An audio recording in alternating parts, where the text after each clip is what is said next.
Primero, por supuesto, bienvenidos a un vídeo muy especial del Centro Ultrella, uno de esos vídeos que llevaba tiempo queriendo presentar en el canal y que por fin ha llegado el momento gracias al profesor Antonio Piñero. Bienvenido, Antonio, al centro y muchas gracias por prestarnos un hueco de tu agenda para estar aquí. ¿Qué tal? ¿Cómo estás? Bueno, sin quejas. Eso es lo que yo puedo decir. Estoy encantado, además, de estar aquí con toda la gente, que yo lo considero algo elemental, eh, como una parte del oficio universitario. Mm. Transmitir universidad a pueblo, ya sé que, o hacer esa unión universidad-pueblo en transmisión, yo sé que muchos colegas no están de acuerdo, pero peor para ellos porque no saben potenciarse. Y lo he dicho siempre, ¿cómo vas a estar contento restringiendo solo tus clases? O sea, tu proyección a tus clases, que a lo mejor tienes 20 alumnos en especialidad o menos, y resulta que tienes la posibilidad de llegar a tanta gente. Vamos, es que es de tontos. Yo diría que es de tontos. Así que yo, encantado. Bueno, pues muchas gracias y sí, desde luego coincido plenamente contigo. Bueno, para quien no lo conozca, el profesor Antonio Piñero, gaditano de origen, es catedrático emérito de Filología Griega en la Universidad Complutense de Madrid, especializado en lengua y literatura del cristianismo primitivo, que, como él mismo ha dicho en alguna ocasión, lleva 40 años viviendo en el siglo I de nuestra era. Doctor en Filología Clásica, licenciado en Filosofía Pura por la misma Universidad Complutense y licenciado en Filología Clásica y Filología Bíblica trilingüe por la Universidad de Salamanca, que a mí esto personalmente, yo cuando lo leí por primera vez, me fascinó. Además, lo sabéis, es especialista en el Jesús histórico y muchas cosas más. Antonio, tienes un currículum muy extenso y apasionante, podéis consultarlo en su página web y estar así también al tanto de todas sus novedades. No voy a alargarme más en este punto, básicamente porque la mayoría ya le conocéis y si no, esta es una muy buena ocasión para hacer. Así que, hechas ya las presentaciones para la mayoría innecesarias, vamos a empezar. Antonio, llevas décadas de labor investigativa, realmente has publicado decenas de libros, eres un referente en el tema, ¿no? De todo el mundo, a lo ancho de todo el mundo, siempre quiere saber tu opinión, ¿no? Te han hecho, me comentabas, muchísimas entrevistas. Eres también, consciente o inconscientemente, modelo e inspiración para muchos de nosotros. Así que quería empezar preguntándote cómo empezó, ¿no? Cómo comenzó tu interés por el estudio científico del Jesús histórico y del Nuevo Testamento. Bueno, pues a la verdad he sido bastante ingenuo en mi vida y yo quería seguir por clásicas, sin duda alguna, era lo que más me interesaba. Ahora, yo estaba también de acuerdo en que yo no quería seguir por una pura lingüística, es decir, dedicarme toda la vida a ver las diferencias en las laringales en indoeuropeo y luego aterrizar en el griego, el dialecto de Eubea. No, yo quería hacer literatura y yo con eso pues, iba detrás de esa idea. Y me trasladé de Salamanca a Madrid, también detrás de un profesor que me parecía que tenía ideas estupendas, es decir, para aplicar la filología a temas interesantes. Ahí, pues como jovencito, pues eres un parrillo, como diría la gente claramente, y te encuentras y vas allí con un señor que ya sabe muchísimo, Luis Gil Fernández, que ha fallecido hace poco, Uh -huh. y yo le propuse un tema de tesis doctoral que no le gustó nada. No le gustó nada y dijo, bueno, eso me parece una tontería. Pues yo creo que lo que podríamos hacer un tema que interesara a mucha gente Y era un momento, esto hace pues, 50 años o más, ¿no? Que existía filología bíblica trilingüe. No nunca tuvo mucho esplendor porque había pocos alumnos, pero se veía que ahí había un amplio campo. Y él dijo, yo acabo de publicar Los Antiguos y la inspiración poética, yo creo que lo he comentado alguna vez, y me he dado cuenta que leyendo a algunos escritores cristianos del siglo segundo, incluso en el Nuevo Testamento, tienen un concepto de la inspiración que yo pienso que es griego, nada de judío, totalmente griego. ¿Y cuál es ese concepto? Pues el concepto es que la divinidad se aposenta dentro en el vientre, normalmente dentro de un ser humano, le priva de su mente, no de los órganos fonadores, es decir, no hay posibilidad de que lo mortal inhabite con lo inmortal. Entonces le priva de esa mente y él sustituye esa mente por la suya, la divinidad, quiero decir, y utiliza los órganos fonadores. Es decir, el profeta, el bate, el poeta, inspirándose en Platón, es una caña, un aulos en griego que está el dios inspirante, pues tocando la caña, pues no sabe que está tocando un concierto, lo que sea, ¿no? Como la flauta, bueno.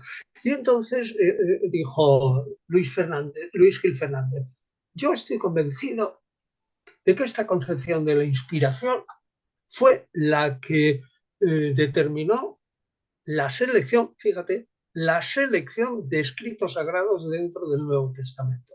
Es fantástico. Con lo cual, el Nuevo Testamento, escrito todo en griego, resulta que se habría elegido por el criterio de la inspiración y resulta que eso es griego, no judío. Ya es bastante interesante. Bueno, pues yo me puse a investigar eso, por lo cual tuve que estudiar y mucho. Y claro, lo primero, pues también darme cuenta que tenía que estudiar hebreo y todo ese asunto.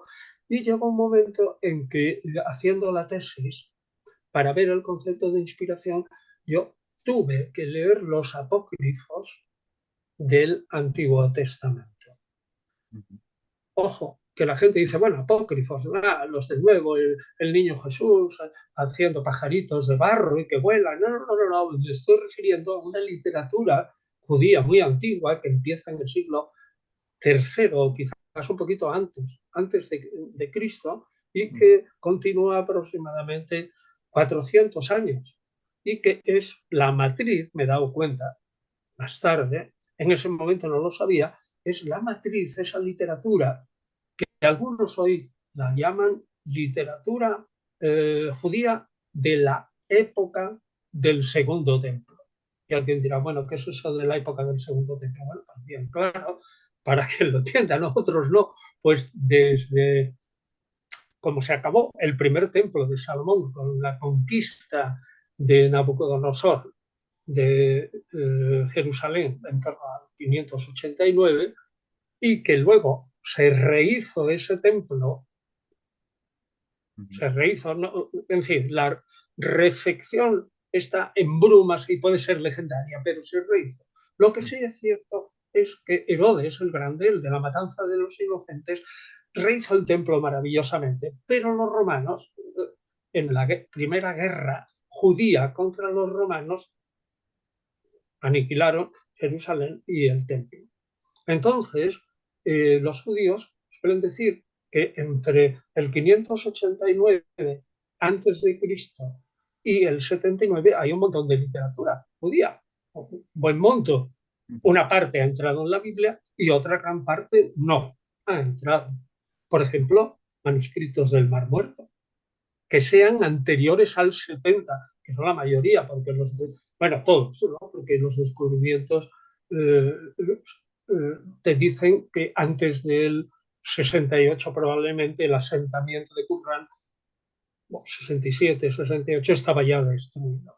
Bueno, pues te encuentras ahí con un montón de literatura y aparte de informarte del cristianismo, cuando caes en la cuenta que ideas puramente judías, que los mismos judíos consideran apócrifas, falsas, ¿no?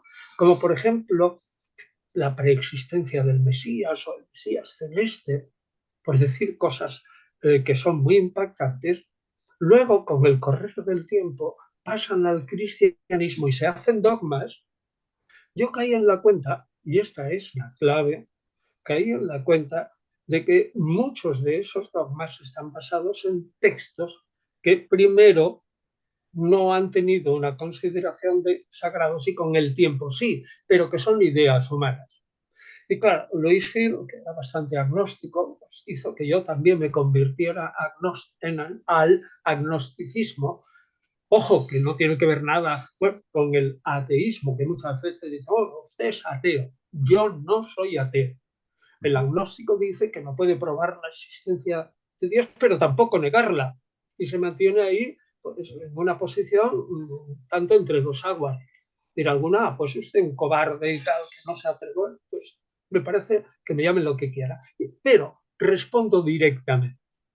Lo importante es que yo caí en la cuenta que el estudio histórico del Nuevo Testamento, puramente histórico, y de la figura de Jesús, eso no se había hecho en España, todo a propósito de mi tesis doctoral, y caí en la cuenta que ahí había un filón, una veta, y dentro de una vena llena de la nueva sangre y todo eso y tal, una veta tremenda, pues para decirle a la gente que pues eso, el Jesús histórico, la historia del cristianismo primitivo, la interpretación del Nuevo Testamento, el libro este gordo que yo he publicado, ¿no?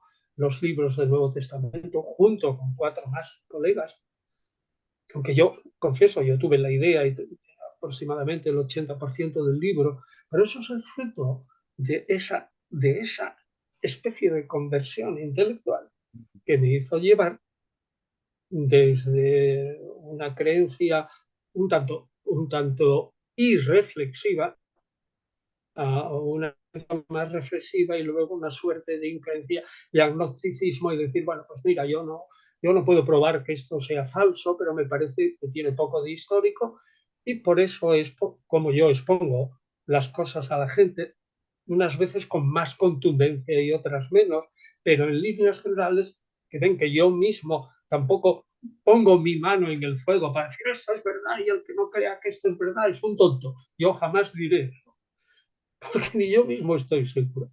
Pues entonces creo que he respondido, ¿no? El paso a ver la importancia que tiene el meterse dentro de un ámbito que aquí en España se consideraba que eso era propio de los teólogos. O, por ejemplo, esa famosa frase, es imposible que nadie entienda el el texto del Nuevo Testamento si no es un creyente, no lo puede entender a fondo. Bueno, pues yo diría, bueno, entonces es algo así como si tú dices, nadie puede entender a fondo lo que es la lepra, ni ningún médico, ni ningún investigador, si no es leproso. Claro, y eso no puede ser, ¿no? Y eso pues fue lo que me llevó, digo, esto no puede ser, aquí es un campo. Y creo que eso da frutos interesantes porque a muchos quizás les hace perder un tanto la fe, o a otros se la sustenta, pero en bases racionales. Es decir, no es lo mismo decir yo creo en Jesús y me importa un comino la historia que decir yo creo en Jesús, pero tengo una base histórica a propósito de su existencia, de lo que dijo, etcétera, etcétera. Eso es una amiga. Bueno, pues repito, el cambio fue de un pardillo que iba ahí a hacer una tesis doctoral sobre cosas que no tenía ni idea, a un señor con una gran visión, Luis Gil Fernández, que me dijo, quieto, para el carro y vete por otra vía. Nada más. Es así. Y vamos madurando lentamente. Sí, sí, sí. Además es que es fantástico porque, claro, surgen tantas vías, tantos caminos, ¿no? Que dan pie a nuevas preguntas, a nuevas cuestiones.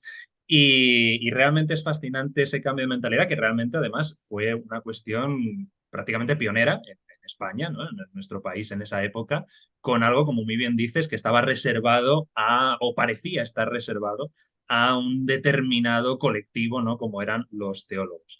Esto, claro, me despierta otra pregunta que en realidad la tenía guardada para un segundo encuentro, pero si quieres apuntar simplemente de una forma breve.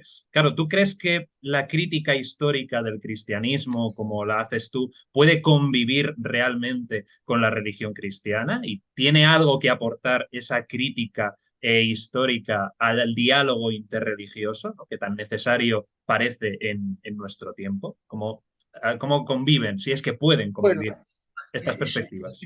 es un tema terrible. Eso es el tema, bueno, más que terrible, es un tema que dura siglos y siglos, que es la relación entre crítica histórica o razonable y fe. Yo, si soy totalmente sincero, creo que no pueden convivir. Es decir, que aquel que sea un crítico histórico totalmente siguiendo los métodos, es decir, ojo, no como me dice a mí mucho la gente, va, usted es un cara dura, porque aquello usted ya tiene previamente una imagen del Jesús histórico y aquello que dice de los evangelios que no le conviene va y lo quita y dice, ah, eso es falso. Nada de eso, a la verdad. Yo no hago eso ni ninguno.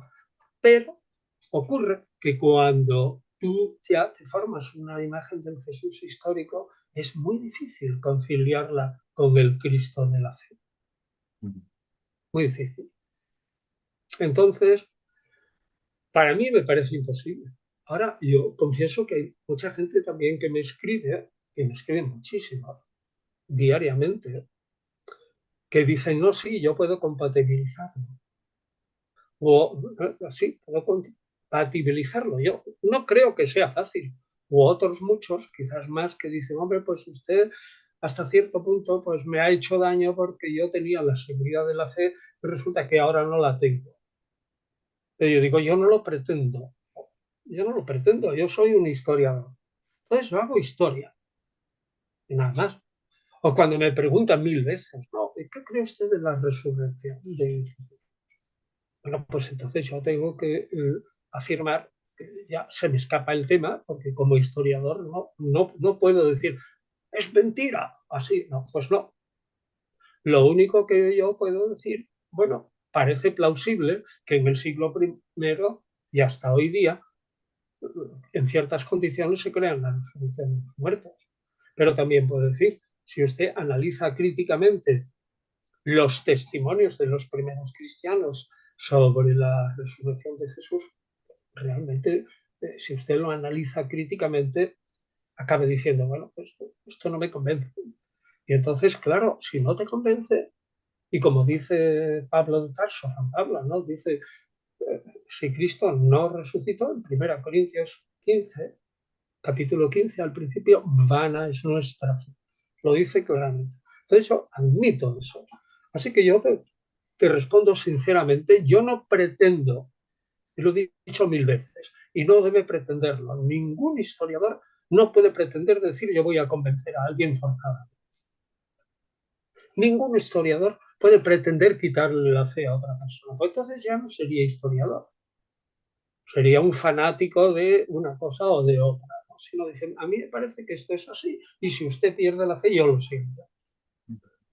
Pero si te soy totalmente sincero, para mí me parece muy difícil, ¿no? Compaginar crítica histórica, el oficio del historiador en el mundo del cristianismo primitivo con una fe, por lo menos hacerla.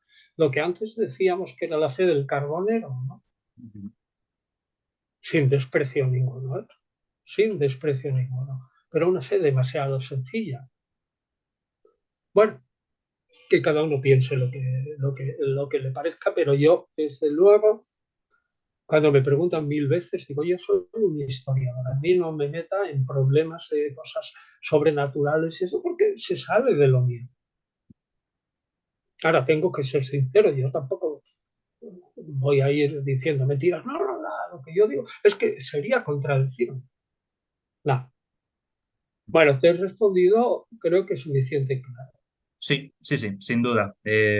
Sí, efectivamente, y como ha pasado en los últimos años o incluso en los últimos siglos, ha habido cierta tendencia también por parte de la vida religiosa o de la fe religiosa el entrar demasiado, a lo mejor en campos o en ámbitos que sí pertenecen más a la historia y al estudio histórico. Ahí hay todavía muchos choques y confrontaciones que muy probablemente durarán bastante tiempo. Has comentado en la primera cuestión, has hablado sobre los apócrifos judíos, has hablado del templo de Jerusalén, de Herodes el Grande, y hemos acabado con la religiosidad hoy, ¿no? Entonces, esto me sirve para plantearte cómo definirías desde tu experiencia como estudioso la religión antigua, cómo se caracteriza o cuál es la clave o la base de la religión antigua. ¿Y en qué crees que ha cambiado esencialmente la contemporánea? ¿Qué ha dejado, o sea, qué se ha Bueno, ¿a qué mantenido? te refieres?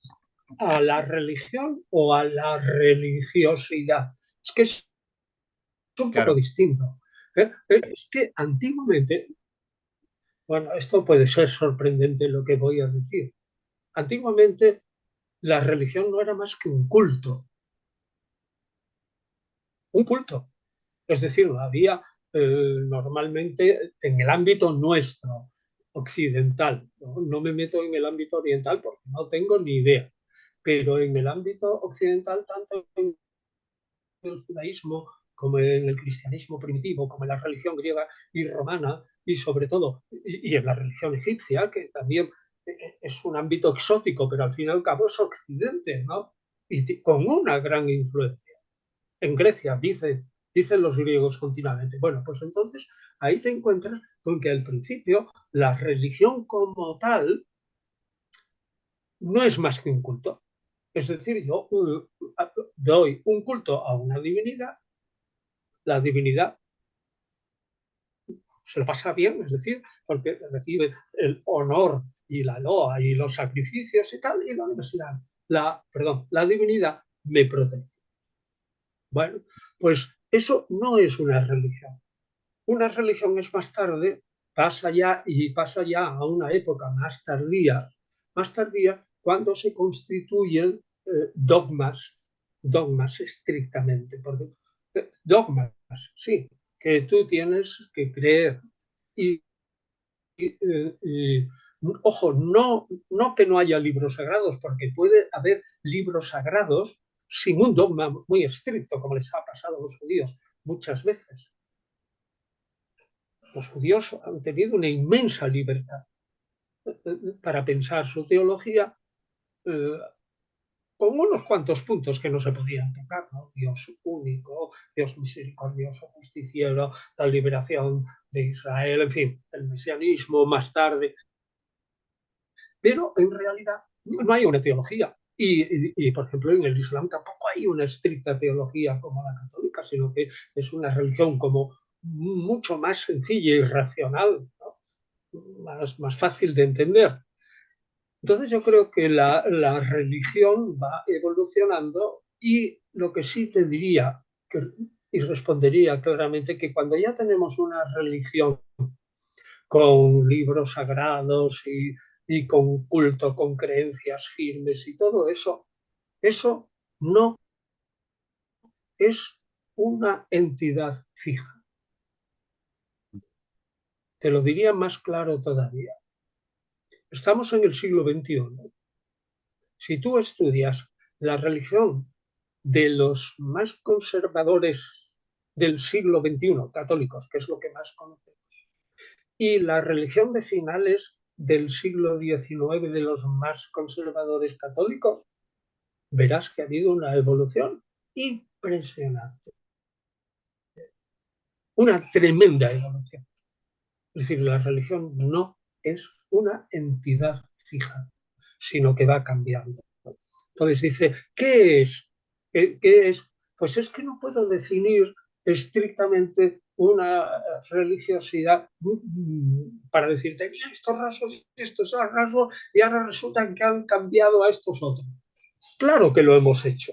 Pues, por ejemplo, lo hemos hecho cuando el helenismo invade Israel, ¿no?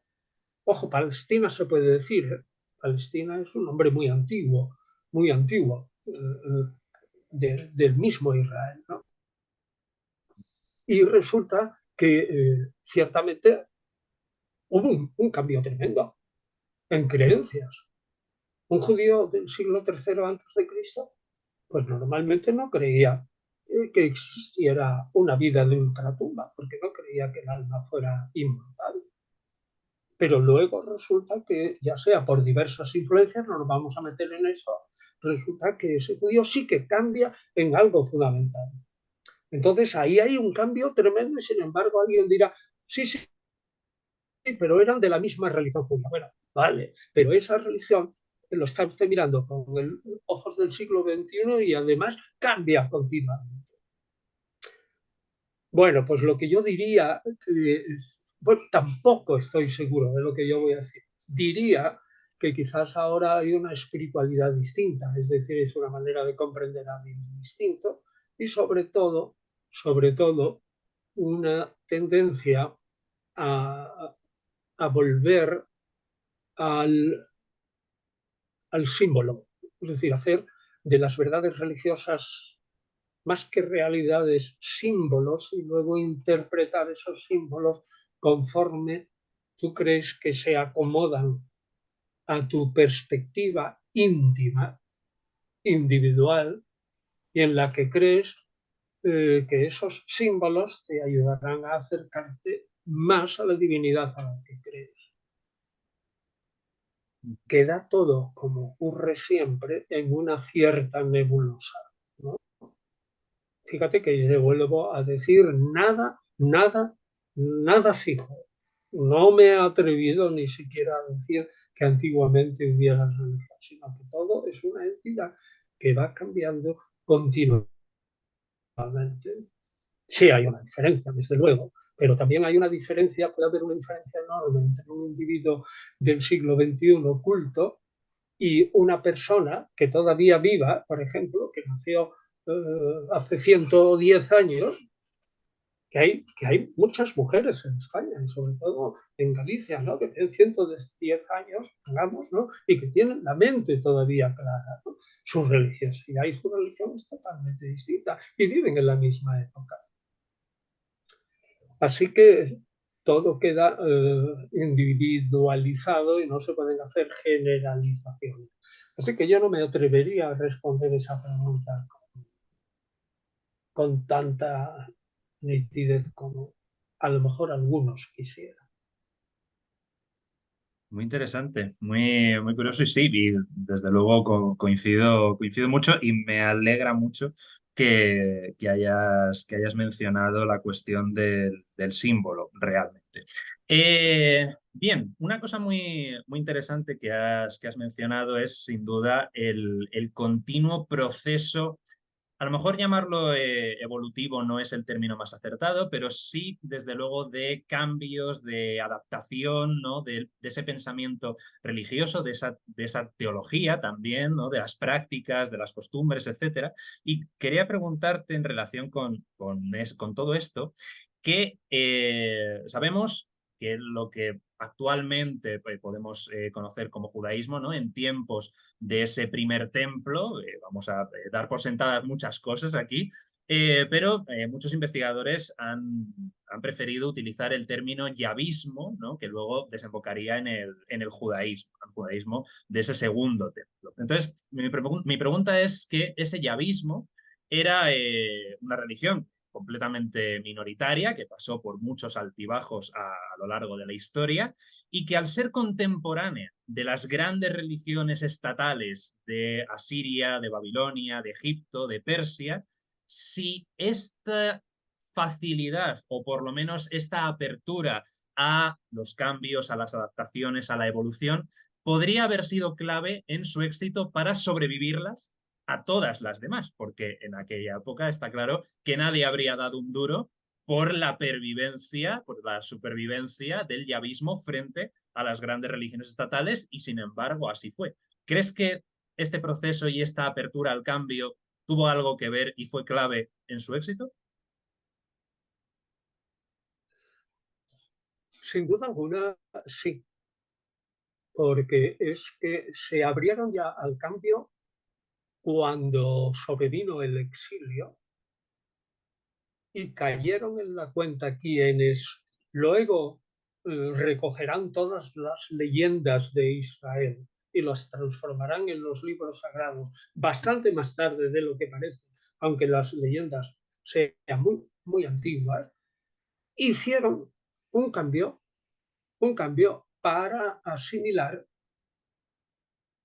con la religión de Yahvé aquello bueno que habían aprendido de otras religiones del entorno, justamente tanto de Babilonia como tal, como lo que llamamos un poquito más hacia el este, Persia, la antigua Persia. Entonces, sí, ahora bien, la religión que evolucionó y que ha sobrevivido tantos siglos, como tú dices, a otras poderosísimas religiones estatales, se debe no al yavismo, porque ese yavismo que evolucionó, pues debido a la historia, probablemente, bueno, es lo que es, ¿no? ¿Cuántos millones de judíos hay en el mundo? Pues yo no lo sé, en Israel puede ser que haya 8 o 10 millones o algo así, ¿no? Y a lo mejor en el mundo hay, no lo sé exactamente, pero a lo mejor hay 20 o 30 millones de judíos. Pues ahora tú crees que esa religión, que es ahora fundamentalmente el yavismo, a no ser por esa fe tremenda de un pueblo, pero tú crees al confucianismo yo creo que no, o al budismo, son muchos más millones. Es decir, se ha impuesto en una parte muy pequeña de la población. El cambio verdaderamente lo hizo cuando Pablo de Tarso tuvo la suerte de tocar los puntos que le interesaban a una gran mayoría de una minoría, es decir, a una minoría, pero con muchos dentro de esa minoría dentro, con muchos que darían cualquier cosa por salvarse. ¿Me explico? Es decir, es una minoría, pero dentro de esa, la mayoría, pues diría, yo doy cualquier cosa por salvarse. Y él supo tocar esos puntos. Y al tocar esos puntos fue no él, que era puramente judío, sino todos sus discípulos los que estrictamente lograron que aceptando lo esencial del yavismo, pero transformado, fuera luego una religión como es ahora, de más de dos o, no sé, serán 2.000 o 2.500 millones de cristianos. Y esencialmente todos los cristianos son yavistas, porque el Dios de los cristianos es el Dios de Jesús, y el Dios de Jesús es Yahvé. Y además los cristianos, de una u otra manera, grosso modo, aceptan lo que llamamos la Biblia hebrea o el Antiguo Testamento como sagrado. Es decir, que la imposición, quien triunfó, no fue el yavismo en sí, porque el yavismo estricto son ahora 30 millones, mientras que el yavismo transformado por el cristianismo son 2.100 o 2.200, no sé, por ahí, más de 2.000 millones, 2.500, no sé cuántos.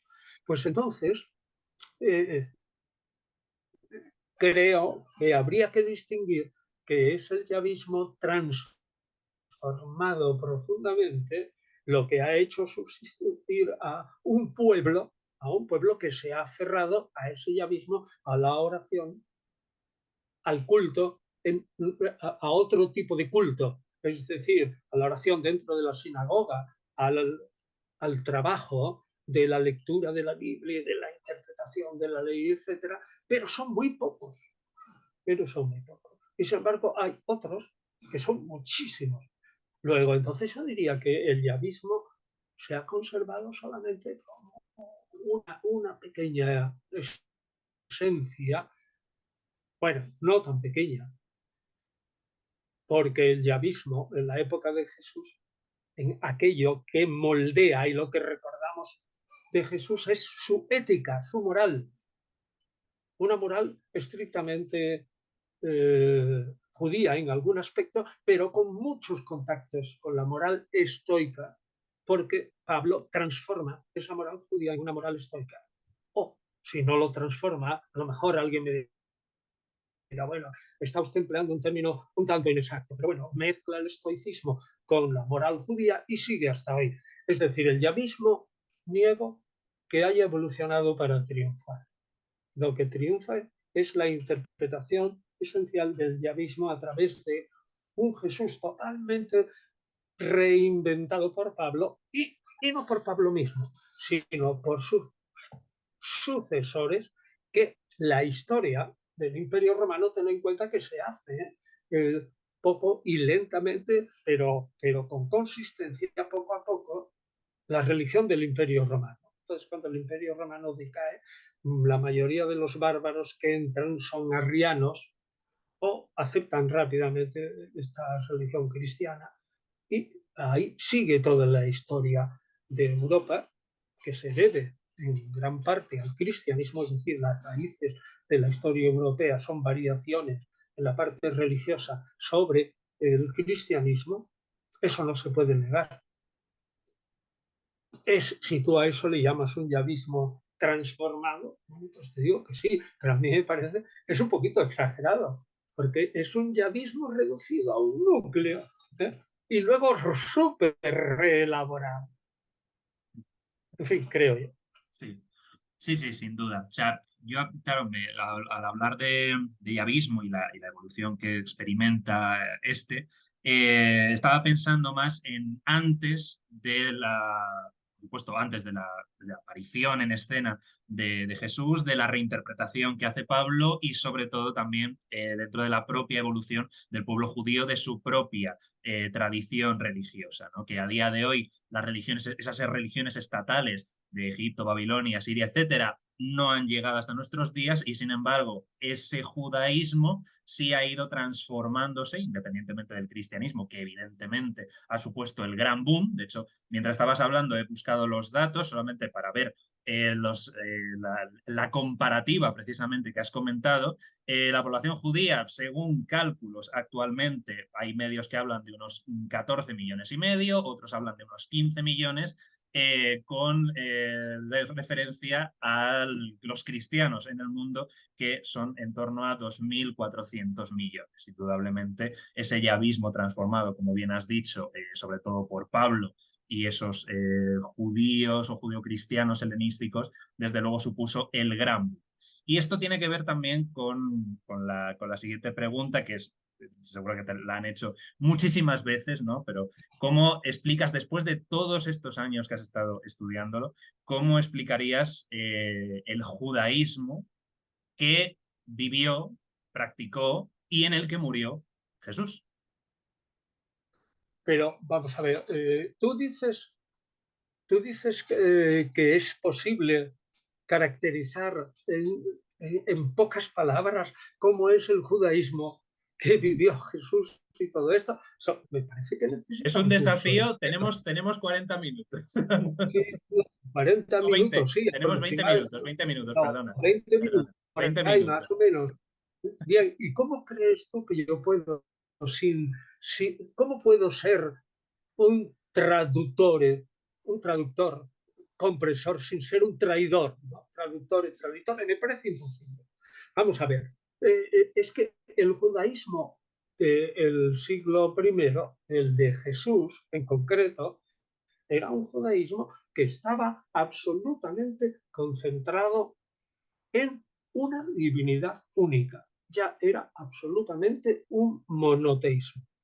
Aproximadamente desde el siglo IV antes de Cristo hay pocas dudas de que en Israel había un monoteísmo en la práctica bien claro. Segundo, eso estaba como faro principal. Segunda idea, ese Dios ha hecho una revelación por medio de unas personas escogidas que son los profetas. Y sobre todo con Moisés, y a través de aquellos que escribieron textos históricos que son también profetas. Es decir, tenemos la ley, los profetas estrictos e incluso obras que son otros escritos que contienen también profecía. Bueno, pues entonces, en el siglo primero está Jesús absolutamente convencido de que Israel es el pueblo elegido por Dios y que no hay duda, aunque sea muy pequeño a lo largo de la historia, es el pueblo, que ellos son los herederos naturales de un pacto entre lo mejor de la humanidad, que era Abraham, y Dios, que todos los demás dioses no valen nada, que Israel, sin embargo, a lo largo de la historia no ha sido fiel a ese Dios, por lo cual ha sido castigado. Que el mundo, precisamente, aun teniendo ojos para ver a dioses que son vanos, son leños o piedras, sin embargo, no han tenido ojos para ver el Dios verdadero, con lo cual el mundo se ha transformado en un caos. Y que ha llegado el momento en el que Dios se ha hartado absolutamente del caos mundano y va a, eh, y va a reformar el mundo. Es decir, de algún modo, no creo que Jesús fuera tan antropomorfo en su concepción, es decir, que pensara tan humanamente en su concepción de Dios, como dice el Génesis en el capítulo 6, allá por 6, 8 o 10, cuando dice, y Dios se arrepintió de haber creado a los humanos. No, no se arrepiente, sino que está totalmente decidido a arreglar el caos del mundo. Ahora bien, ese caos del mundo supone la intervención de Dios en la tierra por medio, ya sea de Dios directamente o de una mano humana. ¿Y qué es lo que prima en el entorno de Jesús? En que Dios intervendrá, pero la mano humana también es una mano derecha de Dios. Y lo que hará será potenciar y cumplir finalmente las promesas a Abraham.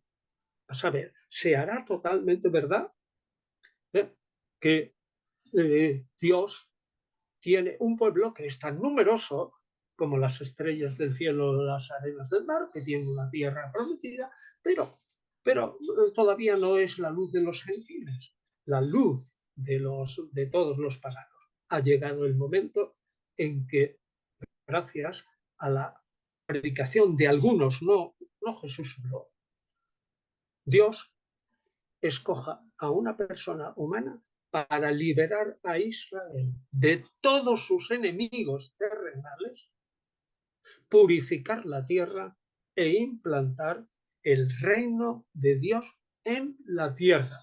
Y ese reino, como digo, consiste sin duda alguna en liberar a Israel de la impureza de los enemigos. En la época de Jesús, un pecador como tal, estrictamente un pecador gentil, era por pecador, era ya una persona impura. Y entonces la tierra de Israel estaba impurificada.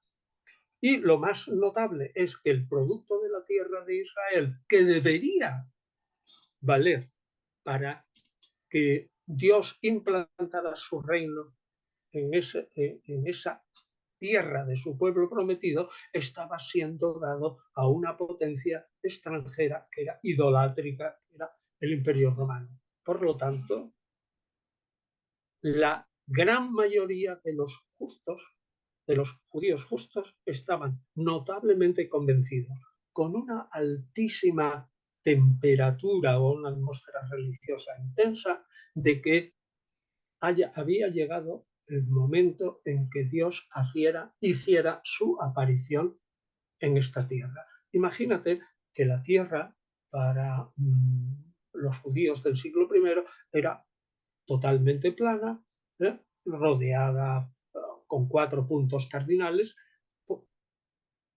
podía ser más bien un rectángulo, con los puntos cardinales, pero más que redonda, y rodeada por el mar, etcétera, o por el océano que está debajo, con un cielo arriba y con un infierno abajo. Pues bien, esa tierra minúscula elegida sería liberada de todos sus enemigos y se implantaría el reino de Dios sobre Israel. ¿Y en qué consistiría ese reino? En que habría una nación en la tierra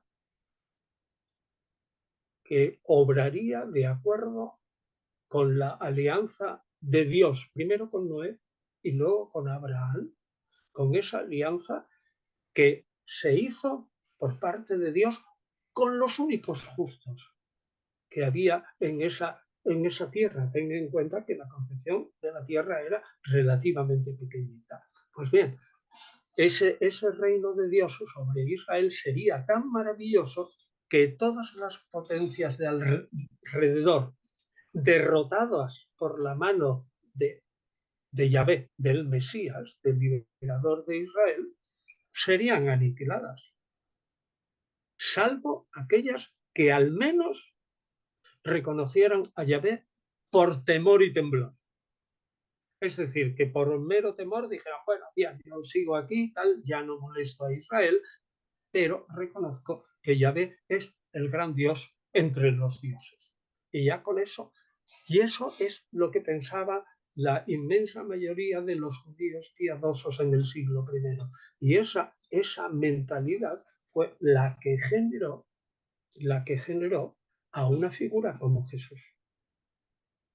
Jesús es un profeta, él se creía ante todo un profeta, es decir, un hombre nacido en una familia extremadamente religiosa, del extremo de la tierra de Israel, que era Galilea al norte, rodeada de paganos, pero precisamente porque en Jerusalén se discutía su religiosidad, se mostraban no centrífugos, no apartándose del centro, sino centrípetos, es decir, dirigiéndose hacia el centro. Eran más papistas que el Papa.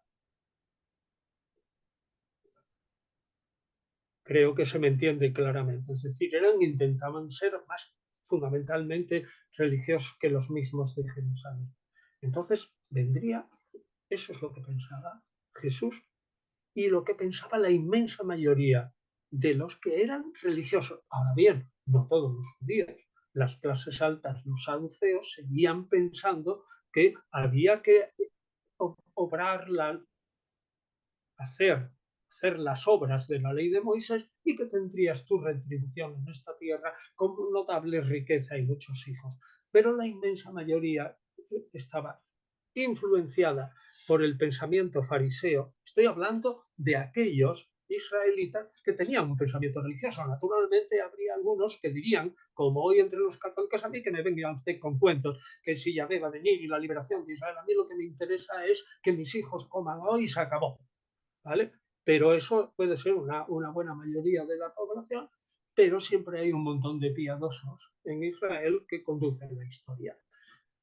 Y eso es lo que hizo que en el Israel del siglo I se generara una figura de un profeta que lo único que él decía es, tenemos que arrepentirnos, tenemos que cumplir la ley de Moisés, pero Dios empezará por traer a las 9 tribus y medias que estaban perdidas en el norte de Europa, volverán, se formará otra vez el Israel de las 12 tribus, lo que se llama la teoría, la doctrina teológica de la restauración de Israel, y una vez así se implantaría su reino. ¿Y cómo? Pues probablemente, pienso yo, que era tan pequeñito ese comienzo, que luego se haría grande, que siguiendo a Zacarías 14, los judíos piadosos, y yo me imagino que Jesús también, pensaban que el Mesías, que podía estar oculto durante un cierto tiempo, pero ya el Mesías revelado, esta es la mano de Yahvé. Pues Yahvé descendería descendería en el Monte de los Olivos. El Monte de los Olivos se partiría casi en una mitad y por ella descendería una procesión enorme hacia Jerusalén. A medida que esa procesión, pero fíjate enorme qué pequeñita sería, al pasar el valle del Cedrón, las tumbas se abrirían, saldrían los justos, resucitarían todos los justos e irían al encuentro con el rey. Ahora bien, inmediatamente de que eso viniera, probablemente habría señales tremendas en el cielo y en la tierra de que el fin se acercaba y de que se acercaba un juicio, porque Jesús pensaba, probablemente cierto, que no se podría entrar en el reino sin haber cumplido perfectamente la ley de Moisés, sin haber quitado del corazón todos los impedimentos para recibir ese reino, pero pasando por un juicio. Ese juicio ¿eh? es el que ratificaría la condena de todas las naciones malvadas que no acepten a Yahvé. Y una vez que ese juicio se haya celebrado, esa procesión sigue, entran en Jerusalén, se establece el reino y poco a poco Israel, justo y piadoso, será la que dominará sobre toda la tierra. ¿Y cuánto tiempo? Bueno, pues probablemente en la época de Jesús había cambiado la idea ya, también por influencia de esto que decíamos antes, de la religiosidad, que se va permeando de ideas filosóficas, platónicas, ¿no? El alma es inmortal, existe una diferencia enorme entre lo de arriba y lo de abajo, lo de arriba cielo es eterno, lo de abajo material es pasajero. Probablemente lo que Jesús pensaría con la mayoría de la población es que el reino del Mesías duraría, y esto está en el Apocalipsis, 1000 años. ¿Y por qué 1000 años? Porque era la edad que vivieron los padres del pasado. Es decir, los grandes patriarcas del pasado, como salen a la cabeza, habían vivido, digamos, unos 1000 años, ¿no? Y luego ya se vería si habría otra fase. Es decir, que el pensamiento de Jesús se completaría quizás, y eso lo digo porque no hay ningún texto directo en los evangelios que Jesús se proclame a sí mismo Mesías, más que con hechos. Los que le llaman Mesías son otros. Jesús nunca dice yo soy el Mesías. Hombre, alguien me dirá, capítulo 4 del Evangelio de Juan. Yo soy el Mesías en el diálogo con la samaritana. Pero ni siquiera los exegetas católicos dicen que eso es del Jesús histórico. Es una escena ideal. Así que volvemos. Eh, quizás, quizás, probablemente Jesús al final de la vida se creyó el Mesías de Israel. Y naturalmente ese reino que él pensaba no llegó. En los romanos que estaban infiltrados por todas las capas de la población y que por comparación, aunque no tenemos muchos textos, pero sabemos que los romanos actuaban así, con chivatos, en todas las provincias del imperio, pues sabían perfectamente la mentalidad absolutamente judía y mesiánica de este profeta y dijeron, a este lo quitamos de en medio. Hombre, él podía ser muy pacifista, porque decía, el Mesías solo será la mano, pero quienes combatirán serán los ángeles de Yahvé, 12 legiones de ángeles. Ya, pero Poncio Pilato y Tiberio dirían, bueno, a mí no me hable usted de cuentos, usted lo que está diciendo es que hay aquí un reino en la tierra que luego se extenderá y ese reino no es Tiberio. El emperador de ese reino no es Tiberio, sino el Dios de los israelitas. Se acabó. Usted no dura ni 10 segundos y lo quitan de en medio. Y eso es realmente como yo resumiría el mundo de Jesús, pero solo el mundo de los piadosos. Hay que tener en cuenta también que una parte de la población, pero que era mínima, eran todavía más extremosos que Jesús, que eran los esenios, pero a lo mejor eran 4 o 5 mil personas. y habría otras 4 o 5 mil saduceos, pero el resto de la población o era increyente, es decir, nada, la masa damnata, esa masa destinada al exterminio que decían los mismos fariseos un poco rígidos, y entre ellos una serie de piadosos entre los fariseos que establecían que la cosa sería así. Es decir, la luz que enfoca el final de Jesús de Nazaret, afirmo que es Zacarías 14, Zacarías 9, la entrada del Mesías. Ojo, sigue, Mesías pacífico en un borrico, sigue, pero lee antes del capítulo 9, ese Mesías ha liquidado a todas las naciones que se oponían a Yahvé. Es decir, ha provocado un baño de sangre. Luego, claro, es pacífico, porque es pacífico con todas aquellas naciones que han aceptado a Yahvé. Ese era el programa de Jesús. Naturalmente, ese programa podía ser pacífico. Él no tenía ejército, no tenía ejército ninguno. Estoy convencido que esperaba que Dios interviniera. Entonces, como unos señores que eran pobres, como ratas, ¿no? Que andaban de pueblo en pueblo y no tenían, vamos, ni para comer, que tenían que darle de comer a los señores de los pueblos para los que iban. ¿Tú crees que tenían dinero para armar un ejército? Me parece exagerado. Probablemente lo más probable es que Jesús pues, fuera un antirromano y, si quieres decir, belicista en el sentido de que había que liquidar a todos los extranjeros de Israel, pero no lo liquidaría él no tenía fuerza, serían los ángeles de Yahvé. Total, es un mundo, un judaísmo que produce a Jesús de Nazaret, que es muy distinto de lo que nosotros nos imaginamos. Yo no sé, espero que lo he explicado con suficiente claridad. Es un judaísmo terrible, ¿eh? Para los pueblos que no crean a Yahvé.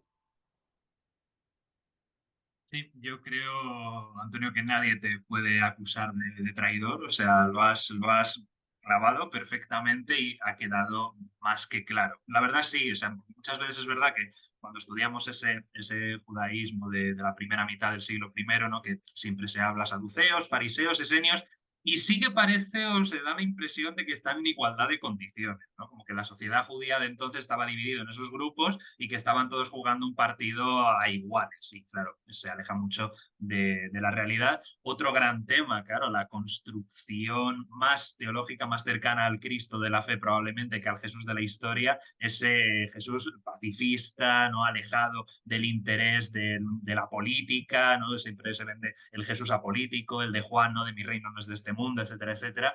Pero desgraciadamente hemos llegado al final, así que quedan muchas otras preguntas en el tintero que espero que en algún otro momento puedas acompañarnos en otra ocasión y ayudar a responderlas. Te agradezco de verdad profundamente, de corazón, que hayas encontrado un hueco en tu agenda. Nos queda por hablar también de tu libro, que también hablaremos. Así que, de verdad, gracias. Espero que lo hayas pasado por lo menos bien en este rato o que no se te haya hecho muy pesado.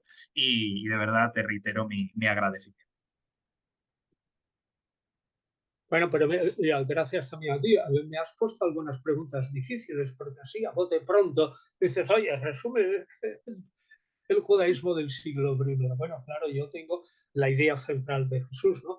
Pero no es tan fácil, porque yo lo he hecho de modo como muy espontáneo, ¿no? Lo sé. Sé que ha Y un habido. tanto inexacto, ¿no? Porque ya lo dije al principio, traductore, traditore, es decir, el que exprime, traduce y todo eso, se deja un montón de cosas y no es exactamente toda la realidad, sí, pero las líneas generales sí que son más o menos eso. Muy bien, bueno, pues entonces ya nos veremos otro día y saludos muy cordiales a todos y que, pues no sé, Que vaya que, bien, que vaya, que les que vaya vaya bien todo a bien. todos, ¿eh? Claro. Saludos. Muchísimas gracias, Antonio. Gracias de verdad. Y si queréis conocer toda la información bien explicada y bien sustentada, leed los libros de Antonio Piñero que no tienen desperdicio. Muchísimas gracias, Antonio. Nos despedimos aquí.